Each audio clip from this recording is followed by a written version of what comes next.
Hello everybody and welcome to the first in-person Curator series interview with Roberto Kuhn Versluys. Thank you, Matthew. Thank you for having me. It's a pleasure. I have known Roberto for many years. God, I said that like as if it was a bad thing. But just to sort of put people in the picture, Roberto came over from Chile to study here in Glasgow and do his masters at the Royal Conservatoire of Scotland, and we just never got rid of you. Yeah, I know.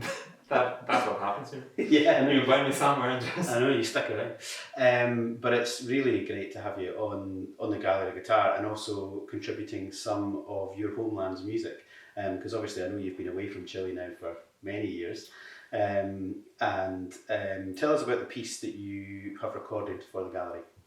So we recorded actually Chiloética, Yep. which is a really interesting piece by Juan Antonio Sánchez, which is a Chilean composer, quite famous in Chile for making compositions, folk music, with a mix of jazz maybe, a tiny bit of other kind of like influences as well, like maybe folk music from other countries, like South American countries. So, so not just Chilean music, his music moves around a bit, okay? Absolutely.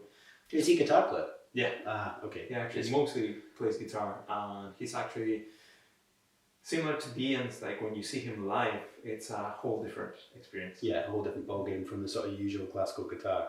Yeah, absolutely. Yeah, exactly. But also, like, he makes his own compositions so interesting when he plays that you go like, that's how they're supposed to go. I mean, I didn't know his music that well until you introduced his stuff to me. This is part of a set of pieces, right? This isn't just one piece. So the name of the piece you played is, what's it called? Chiloética.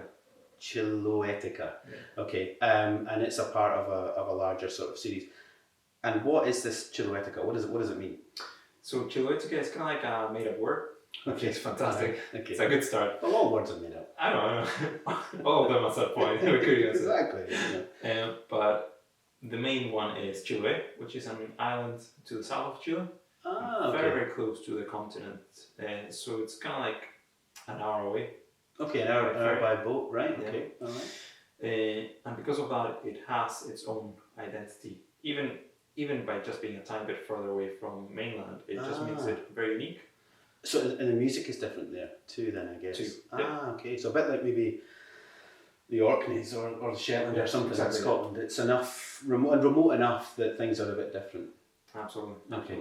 And the other word is basically kind of like aesthetics. So it's a mix of those kind of things. And I think the main idea is to do it's to evoke the ambience of the piece, which is just very kind of like unique in that sort of way. And because of that, because Chiloé being its own kind of like identity and culture, this piece also stands alone from the rest of the other pieces. Okay. So the other pieces are part of the collection called Essential Pieces for Guitar. Okay, it's a great title. I know. So many guitar composers over the years, like absolutely essential. You have to have it. Yeah. Okay. So this is the standout piece from the set, then. I would say it stands alone on its own in terms of just aesthetics. It's kind of like its own thing, which I really enjoy. It's it feels like it's not 100% folk music either. Okay. Yeah. But it feels like it has its own kind of like unique influences, and I totally get what you mean about the Dylla's, sort of comparison that you made to Roland Dylla's music. And as you played it, I was like, you're doing so much in the recording with timbre. You're changing to these subtle ponticellos, bends, little tiny details that sort of bring all this stuff alive. Because although it's folkloric, I guess, in its construction, like the melody's not overly complex, some of the harmonies really clever and really beautiful. So I see what you mean about like it's not just folk music, it's something different as well. And what about in this island? Is it very different from the mainland Chile? Like what about other cultural things and stuff? Because if he grew up there, it's quite. He didn't grow up there, no. He just wrote the piece about the place. Is it very different this island? Yeah, it's quite different in many things, but. So for instance, one of the main things is like gastronomically. Okay. So for instance, there used to be no bread. Right. Just because it was like separate to the continent, you wouldn't get like any cereal or any meat, etc. Okay. So they would just mostly do all the cuisine based on potatoes. What they could farm on the island. Yeah. Exactly. Okay. Apart from that, religiously, it's still Catholic, but it's a very different, unique way of doing Catholicism, where it seems like, paganism and Catholicism they blended together. So, so for instance, if there was a place of worship, in colonial times, they would build the churches on top of those places. So people would need to go to church in order to pray for their own gods. Which was really interesting. So it ended up being kind of like a bit of a blend. You have all this kind of like really quirky celebrations, tons of color and everything. And it's supposed to be, a very serious kind of like Catholic celebration. So it's got. I mean, there's that. I know I'm comparing it to Scotland, and that's just because it's where I'm from. That's where we now are. But like a lot of the islands have the sort of religious life of the island is maybe a little bit behind in terms of like the evolution of it. But it's interesting that you say about like building on top of, because you could even go to a place in sort of the north of England like York and see York Minster and see the Roman ruins, and then you've got like it just comes up stage after stage. The Vikings are there, everybody's having a go, but they're all sort of gravitating towards this one place. It's kind of like a layered cake. Exactly. And who wants to be the cherry on top of that cake? But okay, so he's depicting this particularly unique island. Have you visited the island? Yeah. It's absolutely gorgeous. Yeah. Absolutely gorgeous. Went a couple of times when I was very young. Okay. We went backpacking. It was like my first experience, like backpacking. And we were kind of like, it was with a folk music group. Yeah. And we were actually just playing like, just busking, basically. Okay. Yeah. So busking, getting a tiny bit of money and just moving on to the next place. And it was absolutely lovely. But I must have been like 17 years old or something. Okay. So it was a really interesting experience, and it's just a really lovely place. Yeah. People are they're very welcoming. Yeah. Very welcoming. Liking people to visit and sort of see their culture and sort of share it. That's nice. Well, for everybody watching, after our interview, our chat finishes, there'll be a link to take you straight direct to watch Roberto's performance of Chiloética, and it's incredibly beautiful, and it's a great piece. So even from what Roberto's just described, you probably already have an idea of what you might hear, and I think you would absolutely love the music. It's gorgeous. So tell me about like Santiago and growing up playing guitar in Chile before you moved to Scotland. What was it like? How did you start playing guitar? So it relates a ton of it to the piece, but funnily enough, I remember there used to be like this TV program, which had no budget whatsoever. Of course. All right. Because it was a cultural program, so it had no team. But the only good thing. But these programs are cultural programs. We have no budget either, But at least we're trying to do something. Sorry, go on. So what ended up happening is, it ended up airing at, I don't know, like 1 a.m. On a Monday. Right. Which was fantastic. Well, so you're staying up till the wee small hours of the morning to watch it. And I just stayed up to watch it because I thought, at that point in what I studied, I did a tiny bit of like electric guitar, a tiny bit of like maybe acoustic guitar, and I did a couple of like pieces that you consider from the graded exams, maybe, but not particularly kind of like, that wasn't considered too classical or anything. But then after watching that program, I thought it was just amazing. And it was all of this, Jose Antonio Escobar, which we had here in. Yeah, we invited Jose Antonio to play one of the big guitar weekends here in Glasgow at the Conservatoire, and also to teach, and he was just incredible, actually. So you saw him on this program? Yeah, okay. Program. And he was playing these pieces and many others, actually. He had, at the time, he was doing his Chilean CD, which is one of his most popular ones. I saw the most. Yeah, I think it's beautiful. Naxos. It's absolutely beautiful. It's really, really good. And he was playing some of his pieces, and I just thought it was incredible. Yeah. And I was like, I don't know what I'm doing, but I want to do that. Okay. Don't know what I've been doing so far, but I just want to do a bit of something like that. Okay, so really inspired you. And where's Jose Antonio now? Is he in Spain? He's got back to Chile now. Okay, fantastic. Is he in Santiago? Yeah, he's teaching now. I think in my former university, actually. Right, okay. Excellent. Oh, where Sebastian taught you? Yeah. Okay, so Sebastian Montes, who was Roberto's guitar teacher at university, before he came over to Scotland, he's now in Germany, In fact, actually, he will be in Scotland this summer because he's one half of a great duo KM with Katrin Klingerberg, who's his wife, and Sebastian Montez and Katrin have been playing together for a long time. And they've been to Scotland before, so it's nice we're having them back to sort of play another concert at the Guitar Retreat. And I think it'll be brilliant to see them again. So that must be nice for you as well, because it's like a connection with home when you see them. Absolutely. Yeah, it's really nice to see them. All right, so he's gone to Germany and Jose's back in Santiago. So this program that you're watching, it sort of inspires you what, to just pick up the guitar and sort of take it a bit more seriously, or? Yeah, or basically start doing more of those kind of pieces. Okay. I think I have never been exposed to. I've always like loved practicing, and, but I was never been exposed to that kind of like side of classical music. So it was almost a repertoire that you were hearing that Jose was playing that was really inspiring, as well as the playing, of course. But like but also some other classical pieces they were playing, like Giuliani. You never heard like that kind of music played on the guitar. And I was like, amazing! I didn't know you could do that on the guitar. Okay, it's like 19th century Italian, romantic. For instance, or Tarragon. And I was like, whoa, that's incredible! Like that's kind of like romanticism guitar and romantic music on guitar. And I was like, that's new to me. I didn't know you could do that. Is the guitar like what we would say? We've got lots behind us. The classical guitars, are they more like in Chile, are they more for folk music in a way, like a nylon strung classical that we would call? Is it more embedded into the folk music? Yeah. Okay. So basically, you can understand it from the very beginning, from the perspective of in colonial times, bringing stuff like on a ship, bringing a piano instead of bringing 6 guitars. Right. Or so 20. Or 20, right? Yeah. So it made a lot of sense. Of course, Basically, during colonial times, it was one of the most typical instruments. And from there, folk music took a tiny bit of the instruments from the Andes, from certain of those cultures, and mixed a tiny bit with this more stringed instruments, and finally we get, like the folk music that we're doing nowadays.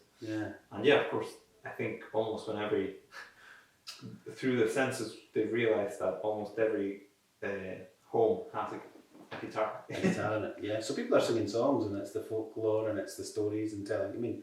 I guess in Scotland, of course, you have like the accordion and the bagpipes and things like that, and fiddle music. But the guitar, it's. I don't mean this in a derogatory sense, like unfortunately, but like, it's a little bit underdeveloped in the folk music scene because it tends to be tuned into a dadgad sort of tuning, and then it's much more of a strumming. Right now, there's a vogue for it. There's a sort of fashion for this kind of like, almost it's like, there's no kit, there's nothing driving the rhythm, there's no cajon or anything like that we get in other Latin styles, and then the guitar's used as this percussive rhythmical effect, so there's a lot of strumming.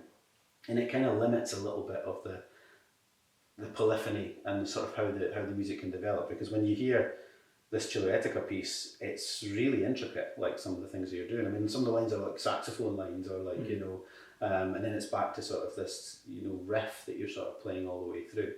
So I can see how that music would be like, it's a natural like development as you listen to these programs in the morning and stuff like this, and you sort of hear this sort of stuff. So it's like, I'm just putting it together chronologically, but you've been inspired that way. So then what did you do to try and study music at university? What was the next stage? So I took some private lessons with a few people, and interestingly enough, nobody like played, classical guitar, but they told me a tiny bit about it. And then finally, when I started learning in university, I actually started in composition first. Okay. And then I did basically a joint principal study, what they call here, with classical guitar and composition. Okay, nice. That was actually a really, really good idea because. Well, academically, it makes your theory will be very strong, of course. And then the creative outlet. That's like you're not just sitting in a practice room for 6 hours a day, which can be quite tunnel vision. It can be quite narrow for some people, and they want to explore other things. So you enjoyed that side of it, being the two strands. Okay. Absolutely. On the one hand, I think like any composer needs to play like an instrument up to a high standard. Yeah. I think it's true. Like if you're not able to do that, then you need to understand. You need to understand. Even if it's not like the instruments that you're composing for, at least you understand the struggle. Yeah. It's like, I'm writing something that's really difficult, so I should maybe afford the person a bit of time. Right. So if you go with crazy like rhythms and stuff, and you're like, all right. Yeah. Although sometimes that's all that you get to play, and you're like, this is a nightmare. Absolutely. Okay. Absolutely. So I was thinking that. Yeah. In that sense, and on the other side, of course. I think when you're able to understand the music really well, you start actually making those decisions that they set your interpretation apart. And actually, it makes it makes sense that you play the same piece as so many other people, because you start making decisions that they're kind of like they relate to yourself and they relate to the view that you're looking at music. And I think thanks to the theory and more the kind of compositional side, I was able to understand that a tiny bit better. Yeah, so it's actually helping the interpretation. Yeah. It's informing the decisions you're going to make in the music. Yeah, and very early on maybe in that process.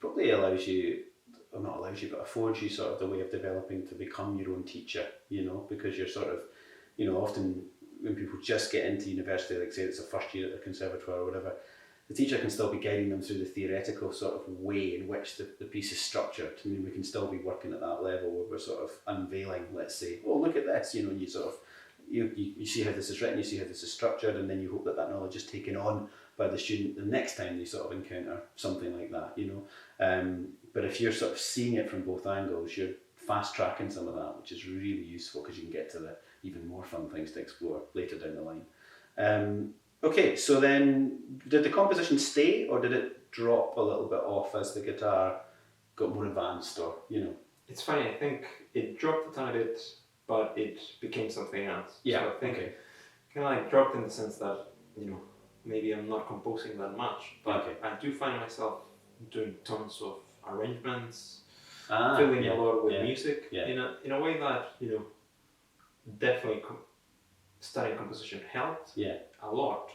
But it's something that, I don't think you can just go and study that somewhere else, It's something that you have to kind of like make your own way. And but I'm really happy of that aspect of the composition side. It's also a hugely important skill to develop, I think, just for a career that, you don't have a career that's just like, I'm only playing the guitar. You have a career where you're teaching, you're arranging, you're, sort of in a sense like getting scores ready for performance, like for me in the past for different recordings. I mean, for some people watching the channel, they'll know the music of Philip Glass, and they'll know the guitar quartet. Well, it was a string quartet originally Mishima, which you actually put together all those scores. You helped with the sort of presentation of them and putting them all together so that could be on an album, one of my old albums. So I mean, that was a skill that like you had that I didn't have. As a player and a performer and a teacher, wasn't something I had developed, not even nearly to that level that you had. So I was like, I have Roberto, was an excellent guitar student, but also has this extra skill. So I think sometimes making that aware, or making the younger students aware of that, is difficult because they're like, I just want to play the guitar. It's like, that's all very interesting, but I really want to get amazing at this. And you're like, I know, but there might be a time when you need a breadth of these things, I mean, so that's probably, True. You've had that from the word go, which is great. It's amazing. And what about in Santiago, the guitar community, the guitar sort of culture? Were there a lot of students? Were you one of many? What was Actually, there's a lot of students, and not only that, I would say it's highly competitive. Okay, yeah. There's some decent actually festivals as well. Yeah. They invited Leo Brouwer, they invited big names. Yeah. They manage all through, most of the time, just a mix of like government funding and just private funding, That's which amazing. is very difficult to get. But they manage quite well, and the community there, I'll say it's great because people are so. It's almost like a religion. I would say, it's kind of like that level of devotion, or it's maybe like when people go and see football and stuff. It's like it's just like it's the only thing in the obsession. I think it's great. I think it's a healthy obsession. It's a very good one. You end up without money, as many other obsessions, but fair enough. But I say like the difficult thing about like Santiago is that a lot of people were fighting over opportunities to perform. Which is completely understandable. But they're limited, but those performance opportunities were most of the time not even remunerated. So people were fighting over gigs that didn't pay much. Or nothing. Nothing. And I always, it's incredible that people just do it like that. But I would say the level, at least of just technique wise, because there's a good level of teachers. I think the level is quite high at times. But unfortunately, the thing is at times certain people like reach a really high level, but after that it's like, what's happening next? Where does it go next? You know, where are the opportunities for these people to perform? Okay, So a lot of them have to actually, they end up just leaving. Like somewhere else. Like Juan Antonio did at the beginning of his, well, not the beginning of his career, but you know, at a pivotal point. You know. Okay, interesting, very interesting. So, I mean, the only two I was in Santiago, but really briefly, like, so I didn't really get much time to sort of see other guitar players or sort of meet up with people. I was more in the north in Mollendo, I think it was called, and Iquique. Yeah. So coming down from Peru, actually, like, you know, and it was amazing even coming down that coastline and the Andes to see the difference between the Peruvian music and the Peruvian sort of approach to performance. There was all these people playing charango and all these different instruments and stuff. And then coming into Santiago, and it's a huge city, you know, and you can see that it's a modern city, and it has obviously a level there in terms of the classical music that's very high. You know, it was obvious to me just in a short visit, you know, that there was obviously a great level there. Okay, and then you came to Scotland.